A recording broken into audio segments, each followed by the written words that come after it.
Hello friends, carry on study with home academy में आप सभी का स्वागत है। आज है 27 फरवरी 2023 और आज इस वीडियो में हम बात करेंगे 27 फरवरी के महत्वपूर्ण प्रश्नों के बारे में, जिसमें हम देखेंगे छत्तीसगढ़ राष्ट्रीय और अंतर्राष्ट्रीय से संबंधित महत्वपूर्ण प्रश्नों के बारे में। और ये जो प्रश्न है ये सभी आपके परीक्षा के लिए बहुत महत्वपूर्ण हो सकते हैं, उपयोगी हो सकते हैं, तो इस वीडियो को पूरा देखिएगा।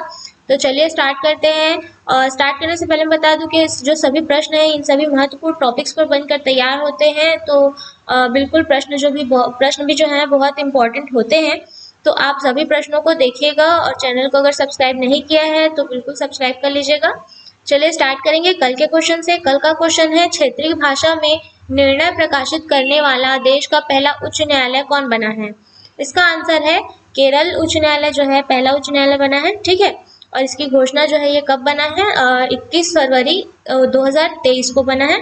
ठीक है, क्षेत्रीय भाषा में 21 फरवरी 2023 को क्षेत्रीय भाषा में निर्णय प्रकाशित करने वाला जो है ये देश का पहला उच्च न्यायालय बना है, केरल उच्च न्यायालय। ठीक है, ये याद रखिएगा। तो चलिए आज के क्वेश्चन से स्टार्ट करते हैं। आज का क्वेश्चन है, हाल ही में समयबद्ध मजदूरी भुगतान में कौन सा जिला प्रदेश में प्रथम स्थान पर रहा है? इसका आंसर है कोरबा। विस्तार पर बात करते हैं। महात्मा गांधी राष्ट्रीय ग्रामीण रोजगार गारंटी अधिनियम के तहत कराए गए कार्यों के समयबद्ध मजदूरी भुगतान में इस साल कोरबा जिला प्रदेश में शीर्ष पर रहा है, प्रथम स्थान पर रहा है। जिले में अब तक मजदूरी भुगतान हेतु 99.72% फंड ट्रांसफर ऑर्डर समय सीमा पर जारी किए गए हैं। अब तक जो है वित्तीय वर्ष 2022-23 में 90.99 करोड़ रुपए का मजदूरी भुगतान श्रमिकों के खाते में ट्रांसफर किया गया है। ठीक है, अगला प्रश्न है आपका, राज्य में किस कार्यक्रम के तहत शिशु संरक्षण माह अभियान चलाया जाएगा? इसका आंसर है शिशु स्वास्थ्य कार्यक्रम के तहत। विस्तार पर बात करते हैं। प्रदेश सहित अन्य जिलों में शिशुओं का पोषण बेहतर करने हेतु 28 फरवरी से 31 मार्च तक शिशु संरक्षण माह मनाया जाएगा। यह अभियान बच्चों में होने वाले आंख के रोगों तथा खून की कमी को दूर करने के लिए चलाया जा रहा है। इस दौरान मंगलवार और शुक्रवार को आंगनबाड़ी व स्वास्थ्य केंद्रों में हितग्राहियों की सुविधाओं को जो हितग्राही होंगे उनको सुविधाएं दी जाएंगी। ठीक है, पूरे महीने के मंगलवार और शुक्रवार को। चलिए अगला प्रश्न है, लघु वनोपजों के संग्रहण में देश में छत्तीसगढ़ राज्य का स्थान कौन सा रहा है? इसका आंसर है प्रथम स्थान रहा है। विस्तार पर बात करते हैं। छत्तीसगढ़ में 65 लघु वनोपजों की समर्थन मूल्य पर खरीदी की जा रही है। छत्तीसगढ़ 74% से अधिक लघु वनोपज संग्रहित कर लगातार देश में शीर्ष स्थान पर रहा है। सरकार द्वारा संग्राहकों के हित में लघु वनोपजों की संख्या में 9 गुना वृद्धि की गई है तथा 4 सालों में संग्राहकों की संख्या में भी 4 गुना से ज्यादा की बढ़ोतरी हुई है। चलिए अगला प्रश्न है, हाल ही में छत्तीसगढ़ में कांग्रेस का राष्ट्रीय अधिवेशन कब से कब तक चला है? 85वां राष्ट्रीय अधिवेशन कब से कब तक चला है? यह है 24 से 26 फरवरी तक। विस्तार पर बात करते हैं। राजधानी रायपुर के जोरा ग्राउंड में कांग्रेस का 85वां राष्ट्रीय अधिवेशन 24 से 26 फरवरी तक चला है। अधिवेशन में राजनीतिक प्रस्ताव पर अहम चर्चा हुई है और ये भी इम्पोर्टेंट है कि ये छत्तीसगढ़ में पहली बार जो है ये अधिवेशन का आयोजन किया गया था। ठीक है, चलिए अगला प्रश्न है, राष्ट्रीय स्तर पर उत्तर भारत का पहला न्यूक्लियर पावर प्लांट कहाँ तैयार किया जा रहा है? इसका आंसर है हरियाणा के गोरखपुर में। विस्तार पर बात करते हैं। परमाणु ऊर्जा विभाग के अनुसार गोरखपुर हरियाणा अणु विद्युत प्रोजेक्ट के तहत 700 मेगावाट क्षमता की 2 यूनिट्स हैं, जिसमें से प्रत्येक में प्रेशराइज्ड हैवी वाटर रिएक्टर स्वदेशी डिजाइन है।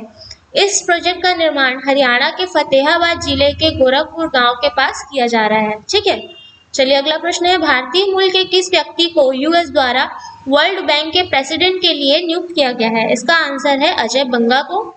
विस्तार पर बात करते हैं। मास्टर कार्ड के पूर्व मुख्य कार्यकारी अजय बंगा को अमेरिकी राष्ट्रपति जो बाइडेन ने विश्व बैंक के अध्यक्ष के लिए नॉमिनेट किया है। वर्ल्ड बैंक के वर्तमान अध्यक्ष डेविड मालपास ने जून में अपना पद छोड़ने का ऐलान किया है।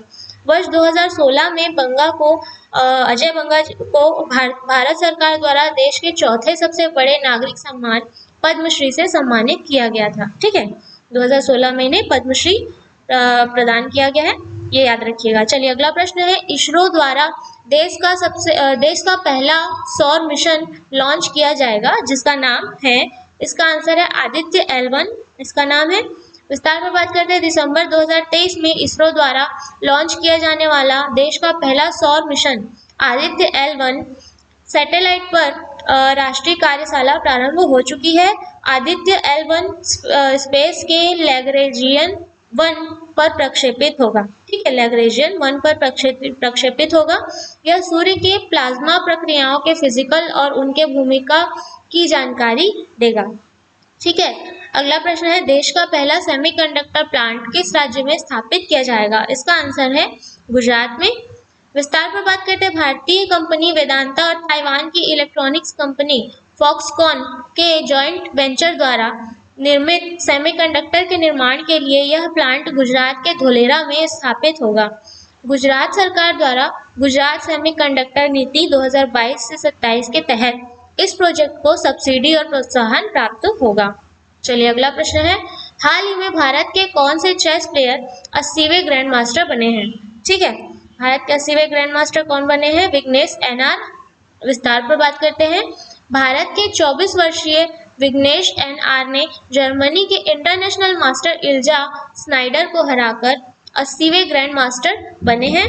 इनसे पूर्व उनके भाई विशाख NR 2019 में भारत के 59वें ग्रैंड मास्टर बने थे और यह भारतीय चेस इतिहास में पहली बार है कि दोनों भाई ग्रैंड मास्टर बने हैं। दो भाई जो हैं, भारतीय चेस के इतिहास में पहली बार ऐसा हुआ है कि दो भाई ग्रैंड मास्टर बने हैं, ठीक है। अगला प्रश्न है, किस इंडेक्स द्वारा देश का पहला म्यूनिसिपल बॉन्ड इंडेक्स लॉन्च किया गया है? इसका आंसर है NSE इंडेक्स द्वारा।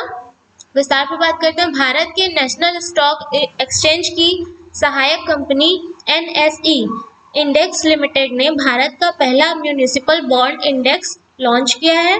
इस इंडेक्स में भारतीय प्रतिभूति विनिमय बोर्ड के जारी किए गए म्यूनिसिपल बॉन्ड शामिल करेगा, ठीक है। अगला प्रश्न है, German film all quite on the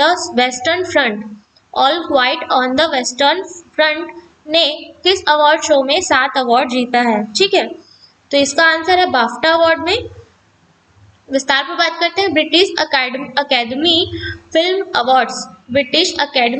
awards की घोषणा कर दी गई है, जिसे बाफ्टा के नाम से भी जाना जाता है, यानी कि बाफ्टा का फुल फॉर्म जो है ब्रिटिश अकेडमी फिल्म अवार्ड्स, ठीक है, इसको बाफ्टा के नाम से जाना जाता है। इस बार इस शो का आयोजन इंग्लैंड के लंदन में रॉयल फेस्टिवल हॉल में किया जा रहा है और बाफ्टा की स्थापना जो है 1947 में की गई थी, ठीक है। तो ये कुछ महत्वपूर्ण तथ्य हैं, इनको याद रखिएगा।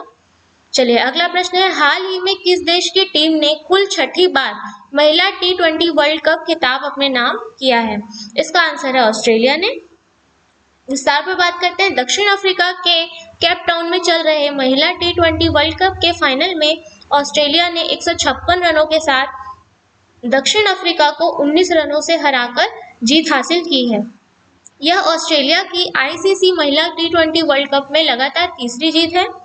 ओपन बेथ मुनी जो है प्लेयर ऑफ द मैच रही है, ठीक है। ओपनर जो है इसकी जो गेम की जो ओपनर रही है बेथ मुनी, ये प्लेयर ऑफ द मैच रही है। और ये भी याद रखिएगा कि इन्होंने जो हासिल की है जीत, ये लगातार तीसरी जीत है, ठीक है, तो ये बहुत इंपॉर्टेंट है। चलिए अगला प्रश्न है, रणजी ट्रॉफी में टॉप स्कोरर कौन रहे हैं जो ईरानी कप में शेष भारत की कप्तानी करेंगे? तो इसका आंसर आप कमेंट बॉक्स में दीजिएगा। तो कल मिलते हैं अगले वीडियो के साथ। धन्यवाद।